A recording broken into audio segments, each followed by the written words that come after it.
ഇപ്പൊ മണിയമ്പള രാജന്റെ തന്നെ ഇപ്പൊ അദ്ദേഹത്തെ പറഞ്ഞുകൊണ്ടാണ് ഞാൻ ഓർത്തത്, നല്ല പേടിച്ചുകൂടിയാ. ഇന്ന കാര്യം ഇപ്പൊ എനിക്ക് കള്ളനെ പേടിയാ ആണോ, അപ്പൊ പ്രേതത്തെ പേടിയാ, ഇരുട്ട് പേടിയാ, വന്യമൃഗങ്ങളെ പേടി. ഇതിപ്പോ എല്ലാ കമലഹാസൻ പണ്ട് ചെയ്ത ഒരു റോളുണ്ടല്ലോ, അതേപോലെ എല്ലാം പേടിയാണ്. അപ്പൊ ഇദ്ദേഹം ശരിക്കും വയനാട്ടിലേക്ക് ഒരു സിനിമയുടെ ഷൂട്ടിങ്ങിന് വേണ്ടി പോവുക. അപ്പം കോഴിക്കോട്ട് നിന്ന് ഇങ്ങനെ വയനാട്ട് കുറച്ച് അങ്ങ് സുൽത്താൻ ബത്തേരി പോകണം. അപ്പൊ കേറി വന്നിട്ട് ഒരു ചെറിയ അമ്പലം പോലൊക്കെ ഉള്ളുണ്ട്, ചങ്ങല. അതായത് പണ്ട് ഇത് വയനാട് കാണിച്ചു കൊടുത്ത ആള് എന്താ അങ്ങനെ ഒരു ദുരൂഹമായ കഥയുണ്ട്. അയാളെ തളച്ച് ഇവിടെ പല സന്ദർഭങ്ങളിലും ആൾക്കാർ വരുമ്പം ആക്സിഡന്റ് ആവുന്നുണ്ട്. അപ്പൊ ആരൊക്കെയോ വലിയ മന്ത്രവാദിയെ കൊണ്ടുവന്ന് തളച്ച് ചങ്ങലക്കകത്താക്കി നമ്മൾ കയറി ആ വൈത്തിയിൽ കയറുമ്പോഴത്തേക്ക് തന്നെ സൈഡിൽ കാണാം ഒരു അമ്പലവും അവിടെ പൂജയൊക്കെ ഉണ്ട്. അപ്പൊ പുള്ളി ഇത് കേട്ടിട്ടേ ഉള്ളൂ. പുള്ളി ഡ്രൈവറുടെ അടുത്ത് പറഞ്ഞു, ആ ഭാഗം വരുമ്പോൾ നല്ല സ്പീഡിൽ പോയിക്കൊള്ളണം, അങ്ങോട്ട് തിരിഞ്ഞു വന്നു കഴിഞ്ഞാൽ പിന്നെ ആ അമ്പലം കഴിഞ്ഞ് ഒരു 10 കിലോമീറ്റർ ഫുൾ സ്പീഡിൽ പോയിക്കണം, പിന്നെ നമുക്ക് താഴെ സ്പീഡ് കുറയ്ക്കാവും. അതെന്താ സാറേ? അവിടെ അങ്ങനെ ഉണ്ട് പറഞ്ഞ പ്രശ്നമുണ്ട്. ഓ ശരി ശരി ശരി സാർ ഉറപ്പിച്ച് അങ്ങനെ രാത്രിയിലാണ് തിരിക്കുന്നത്. കുറച്ച് കഴിഞ്ഞപ്പോൾ മണിയമ്പള ഉറങ്ങി ഇതെല്ലാം പറഞ്ഞ് ഏർപ്പാട് ചെയ്തിട്ടാണ്. ഇനിയിപ്പോൾ ഹോട്ടലിൽ ചെന്നിട്ട് വിളിച്ചാൽ മതി പറഞ്ഞു. കുറേ നേരം കഴിഞ്ഞപ്പോൾ എണീറ്റപ്പോഴത്തേക്ക് വണ്ടി നിൽക്കുക. ഇവൻ എവിടെ പോയി ഡ്രൈവറെ കാണുന്നില്ല. അപ്പോൾ ഡോറ് ഇവന് ആക്സിഡന്റ് ആയി, ഇവന് എന്ത് പറ്റി? ഡോറ് തുറന്നപ്പോൾ ഒരു ചങ്ങല ഡോറി വന്ന് അടിച്ചു. പെട്ടെന്ന് നോക്കുമ്പം മറ്റവൻ ഇതെല്ലാം മറന്നിട്ട് കാർ അവിടെ അങ്ങോട്ട് ഒതുക്കിയിട്ടിട്ട് മൂത്രമൊഴിക്കാൻ പോയി. വേറെ എവിടെ നിർത്തിയായിരുന്നെങ്കിലും മണിയമ്പിള്ളക്ക് പ്രശ്നമില്ല.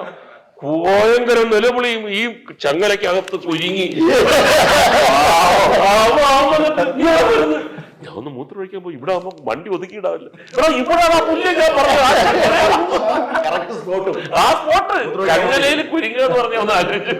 ഇതിന്റെ ഇടയ്ക്ക് പറയട്ടെ, മണിയമ്പള രാജേന്ദ്രൻ നമ്മുടെ പടത്തിൽ ഗംഭീരമായ ഒരു ക്യാരക്ടർ ചെയ്തിട്ടുണ്ട് കേട്ടോ. അത് നേരത്തെ ഞാൻ പറഞ്ഞ് വിട്ടുപോയതാണ്. വിന്റേജ് മണിയമ്പള രാജേന്ദ്രൻ നിങ്ങൾക്ക് കാണാം. റഷീദുടെ ക്യാരക്ടർ അയ്യറിന്റെ ഏറ്റവും അടുത്ത സുഹൃത്തായിട്ട് ചെയ്തതാണ്. അതുപോലെ ഉർവശി ചേച്ചി പറഞ്ഞൊരു കാര്യമുണ്ട്. ഉർവശി ചേച്ചി എനിക്ക് തോന്നുന്നു ഷൈൻ എന്ന് പറയുമ്പോൾ ഒരു വളരെ വാത്സല്യത്തോടു കൂടി സംസാരിക്കുന്നത് കേട്ടിട്ടുണ്ട്. വാത്സല്യം ഉണ്ടാവുന്നത് ഈ കുട്ടികളുടെ അടുത്താണ്. അതെ, കുട്ടികളുടെ അടുത്ത് തന്നെയാണ് അവർ കുരുത്തക്കേട് ഇങ്ങനെ ഓടി ചാടി നടക്കുന്നതല്ലേ. അപ്പൊ ഞാനങ്ങനെ ചാടി ഭക്ഷണം കഴിക്കാൻ നടക്കുന്ന കാരണം എന്നെ വിളിച്ചിരുത്തി ചട്ടിച്ചോറും പൊതിച്ചോറൊക്കെ തരും. മുകേഷ് ചേട്ടനെ പറഞ്ഞു ദത്തെടുത്തോളാം, കൂടെ അലൻസിയാറിനും കിട്ടുന്നു പറഞ്ഞു. ഇയാളെ ദത്തെടുത്ത് കഴിഞ്ഞാൽ ഒരു ഗുണമുണ്ട്, അലൻസിയർ ഫ്രീ. ഉർവശി പറയും വേറെ ആര് പറഞ്ഞാലും കേൾക്കും, ഞാൻ പറഞ്ഞ ഷൈൻ കേൾക്കും. പിന്നെ നടന്ന് നമ്മളെ കൊണ്ട് ചെയ്യിപ്പിക്കും. നമ്മുടെ വീട്ടിലൊക്കെ കണ്ടിട്ടില്ല നമ്മുടെ അമ്മമാര് അല്ലെങ്കിൽ വല്യമ്മമാര്, പിന്നെ അവർക്ക് അത് കഴിപ്പിച്ചിട്ടേ വിടുള്ളൂ. അതങ്ങനെ നമ്മുടെ ഓരോരുത്തരുടെ അടുത്തും പെരുമാറുമ്പോൾ ഭയങ്കര ഈസി ആയിട്ടാണ്. ഈ സെറ്റുകളിലെ തമാശ എന്നൊക്കെ പറയുമ്പോൾ മോശേട്ടൻ പറഞ്ഞിട്ടുണ്ട് KPSC ഇത് ചേച്ചിയൊക്കെ പ്രാങ്ക് ചെയ്ത കാര്യങ്ങളൊക്കെ, പറ്റിച്ച കാര്യങ്ങളൊക്കെ. അപ്പോൾ അതല്ലാതെ നോക്കുവാണെങ്കിൽ എനിക്ക് തോന്നുന്നു ഉർവശി ചേച്ചി അതുപോലെ കാവ്യ ഇവരെയൊക്കെ കുറച്ചുകൂടെ എളുപ്പമായി പറ്റിക്കാമെന്ന് പറഞ്ഞിട്ടുണ്ട്. അപ്പൊ അങ്ങനെ എന്തെങ്കിലും പറ്റിക്കാന്ന് പറഞ്ഞാൽ എളുപ്പമുള്ള പരിപാടിയല്ല, വലിയ പ്രിപ്പറേഷൻ. അവര് ഇതേപോലെ ബുദ്ധിയുള്ളവർ തന്നെ, അവരുടെ മുകളിൽ ഇത് പറയണമെന്നുണ്ടെങ്കിൽ. ഉർവശി ഞാൻ നേരത്തെ പറഞ്ഞ കണക്ക് നമ്മളെ ഒരു ചലഞ്ചിങ് പാർട്ടിയാണ്. ഉർവശി ഒരു വയ്യാവേലി പിടിച്ചു വെച്ച ഒരു ചെറിയ സംഭവം ഞാൻ പറയാം. 1921 ഷൂട്ടിംഗ് സമയത്താണ്. അപ്പോൾ എല്ലാവരും ഫുൾ ക്രൂ ആണ്. വിശേഷി ഡയറക്ഷൻ എല്ലാവരും ഉണ്ട്, എത്രയോ ആർട്ടിസ്റ്റുകളുണ്ട്. കാരവൻ വന്നിട്ടില്ല, ജനിച്ചിട്ടില്ല. അപ്പോൾ എല്ലാവരും ഇങ്ങനെ കസേര ഇട്ടിട്ടിരുന്നിട്ട് എല്ലാവരും തമ്മിൽ കളിയാക്കലും തമാശ പറച്ചിലും മറ്റേത് എല്ലാ കാര്യങ്ങളും എല്ലാവർക്കും അറിയാം. കാര്യം അതിനുള്ള വേദിയുണ്ട്. ഷോട്ടിനകത്ത് ചിലപ്പോൾ 2 പേരായിരിക്കും, പോയി കഴിഞ്ഞാൽ കുറേ നേരം കഴിഞ്ഞാൽ അതുവരെ ഇവിടെ സംഭാഷണമല്ലേ. അപ്പോൾ ഒരു ദിവസം എന്തോ എനിക്ക് അത്യാവശ്യമായിട്ടൊന്ന് പോയിട്ട് വരണമെന്നൊക്കെ പറഞ്ഞിട്ട് ഇവർ വിട്ടില്ല. പോകാൻ പറ്റത്തില്ലെന്നൊക്കെ പറഞ്ഞ് അതിൻ്റെ ഒരു മൂഡ് ഔട്ട് നിൽക്കുമ്പോൾ ഒരു കാര്യമില്ലാതെ ഉർവശി എൻ്റെ അടുത്ത് അത് മുകേഷേട്ടൻ കുറേ കസേര അങ്ങോട്ട് മാറ്റിയിട്ടിരിക്കുന്നു. അത് പറ്റത്തില്ല, നിങ്ങളൊക്കെ ഉള്ളതുകൊണ്ടാണ് നമ്മൾ ഈ രാവിലെ എണീറ്റ് ഇത്രയും ഒരു ഞാൻ പറഞ്ഞു കുറച്ച് കഴിഞ്ഞിട്ട് ഞാൻ പറയാം ഉർവശി എനിക്ക് തലവേദന എടുക്കുന്നു, ഞാനിങ്ങനെ അങ്ങനെ പറഞ്ഞാൽ പറ്റത്തില്ല. അതെന്തോ മുകേഷേട്ടൻ മാത്രമാണെന്നൊക്കെ പറഞ്ഞിട്ട് ഒരു കാര്യമില്ലാതെ എന്നെ പിടിച്ച എൻ്റെ കൂട്ടത്തിൽ. എന്നിട്ട് ഞാൻ പറഞ്ഞു സംസാരിക്കും എന്തെങ്കിലും പറ. ഞാൻ പറഞ്ഞു എന്നാലും എന്താ ഇത്രയൊക്കെ ആയല്ലോ, നമ്മൾ ഇച്ചിരി മൂഡ് ഔട്ടായിട്ട് ഇച്ചിരി ഒരു ചേഞ്ചിന് വേണ്ടി ഇരിക്കാന്ന് വിചാരിച്ചാൽ അതുപോലും നിങ്ങൾ സമ്മതിക്കുന്നില്ല. നമുക്കൊരു ചെറിയ കളി, ഒരു ഗെയിം, അങ്ങനെ വരട്ടെ, അങ്ങനെ സാധനം വരട്ടെ, കണ്ട വന്നപ്പോ കണ്ട ഇൻട്രസ്റ്റ് ആയി. ഞാൻ പറഞ്ഞപ്പം നമുക്ക് ജീവിതത്തിൽ ഏറ്റവും ഇഷ്ടമുള്ളത് ആരാണ്? അച്ഛനമ്മയും പറയാൻ പറ്റത്തില്ല, സിസ്റ്റേഴ്സ് ബ്രദറിനെയും പറയാൻ പറ്റത്തില്ല. പുറത്ത് സിനിമയാകാം, സിനിമ വെളിയിലാകാം, ഏറ്റവും ഇഷ്ടമുള്ളത് ആരാണ്? ബ്ലഡ് റിലേഷൻ അല്ലാതെ. അപ്പോൾ ആർക്കും ആ ചതിയൊന്നും മനസ്സിലാവുന്നില്ല. അപ്പം ഞാൻ വേണമെങ്കിൽ പറയാം, ആദ്യം ഉർവശി പറയുന്നതാണ് എല്ലാവരും പറയാം, ഉർവശി പറയട്ടെ, ഉർവശി ആകുമ്പോഴത്തേക്ക് ഒരു ഉർവശി പറയാം. അപ്പോഴാണ് ഉർവശിക്ക് അതിൻ്റെ ഒരു ചതി മനസ്സിലായത്. അവിടെ ഉള്ള കംപ്ലീറ്റ് ആൾക്കാർ വിചാരിച്ചിരിക്കുന്നത് ഉർവശി അവരെയാണ് ഇഷ്ടപ്പെടുന്നത്. പേര് പറയുന്നു, അവരുടെ പേര് പറയും, എന്തായാലും എൻ്റെ പേരായിരിക്കും പറയുന്നത്. അതായത് പ്രധാനപ്പെട്ട ആൾക്കാർ മുഴുക്കെ. അപ്പം ഉർവശി പറഞ്ഞ് ആ കളിയൊന്നും വേണ്ടെന്നോ. അപ്പൊ എല്ലാവരും പറഞ്ഞു അത് പറ്റത്തില്ല, കളി തുടങ്ങിക്കഴിഞ്ഞാൽ അത് നിങ്ങളല്ലേ. ഞാൻ പറഞ്ഞു ഞാനിവിടെ വെറുതെ ഇരുന്നില്ല, എന്നെ പിടിച്ചിരുത്തിയിട്ട് കളി തന്നെ. അങ്ങനെ അപ്പം ഷൂട്ടിംഗ് ഒക്കെ സ്റ്റോപ്പാക്കി. ഡയറക്ടർ, ക്യാമറാമാൻ, ഹീറോസ് വരുന്നത്. അപ്പൊ ഈ പിന്നെ ഭക്ഷണം കൊണ്ടുവരുന്ന ആള് വരെ നീ ഞാനോ മറ്റോ ആണോ. ഇത് വലിയ എവിടുത്തെ കള, ലോകത്ത് ഇങ്ങനെ ഒരു കളി ഞാൻ കണ്ടിട്ടില്ല. ഞാൻ പറഞ്ഞ എന്തായാലും വന്നുപോയി. അപ്പൊ ഒരു കൺസിഡറേഷൻ എഴുതി തന്നാ മതി, പറയാൻ വിഷമം ഉണ്ടെങ്കിൽ എഴുതി എൻ്റെ കയ്യിൽ തന്നാ മതി. ശരി മുകേഷ്. അപ്പൊ എല്ലാവരും ആ ശരിയാന്ന് പറഞ്ഞു. അപ്പോൾ ഉടനെ തന്നെ പേപ്പർ വരുന്നു, പേന വരുന്നു, എല്ലാവർക്കും ഭയങ്കര ജിജ്ഞാസയായി.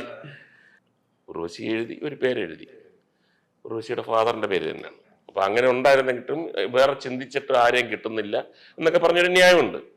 ചവറ VP നായർ എന്ന് എഴുതി എൻ്റെ കയ്യിൽ തന്നു. അപ്പൊ അതോടെ തീരുവാന്ന് പ്രശ്നം. ഞാനിങ്ങനെ എടുത്തു, അത് ഞാൻ ഒരിക്കലും പ്രതീക്ഷിച്ചില്ല. അയ്യോ ഇതാണേ നമുക്ക് ആരാ മനസ്സിലെന്നുള്ളത് ഒരിക്കലും പറയാൻ പറ്റില്ല. ഞാൻ ഒരിക്കലും പ്രതീക്ഷിച്ചില്ല. വീണ്ടും അവിടെ ഐവി ചേച്ചി ആരാന്ന് കംപ്ലീറ്റ് ആൾക്കാര്. ഞാൻ പറഞ്ഞു പറയണം ഇപ്പൊ പറയണം, വായിക്കണം. ഞാൻ അവിടുത്തെ ഈ ഒരു പിന്നെ ഭക്ഷണമൊക്കെ കൊടുക്കുന്ന ഒരു പയ്യന്റെ പേര് പറഞ്ഞു, ജോൺസൺ അങ്ങോട്ട് പോയാള്. എനിക്ക് ലോട്ടറി അടിച്ചു, എന്നെയാണോ ഇഷ്ടം? ഉടനെ ഉർവശി പറഞ്ഞു ഭയങ്കര അതല്ല ജോൺസൺ അല്ല. അപ്പം മമ്മൂട്ടി പറഞ്ഞു, സുരേഷ് ഗോപി, എല്ലാവരും ഉണ്ട്, എന്തായാലും പറ. ഞാൻ ഒരു ഡ്രൈവറുണ്ട്, ഒരാളുടെ പേര് ശ്രീധരൻ.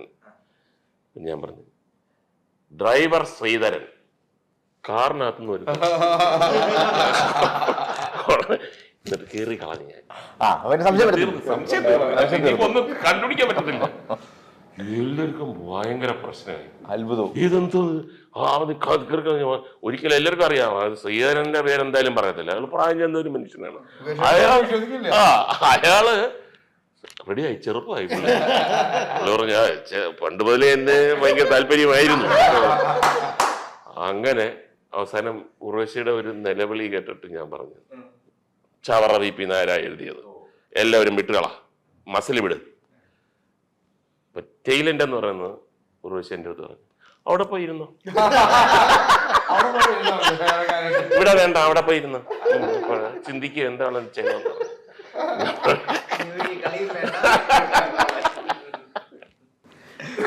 അയ്യോ,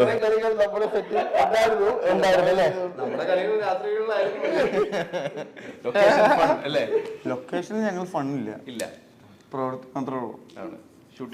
ഷൂട്ട് കഴിഞ്ഞിട്ട് അടിപൊളിയായിരുന്നു. ഓരോരുത്തർക്കും അറിയുള്ളൂ, ഓരോ ഇൻഡിവിജ്വൽ ആയിട്ടായിരുന്നു. ഇല്ല പണ്ടത്തെ പോലെ ഇല്ല. ഇപ്പം പിറ്റേ ദിവസം ആകുമ്പോഴത്തേക്ക് ഫേസ്ബുക്കിനകത്ത് വരുമല്ലോ. അപ്പൊ തലേ ദിവസം രാത്രി എന്നൊക്കെ പറഞ്ഞ് ചില അല്ല ഇൻസ്റ്റയിൽ അപ്പൊ തന്നെ വരുമല്ലോ വീഡിയോസും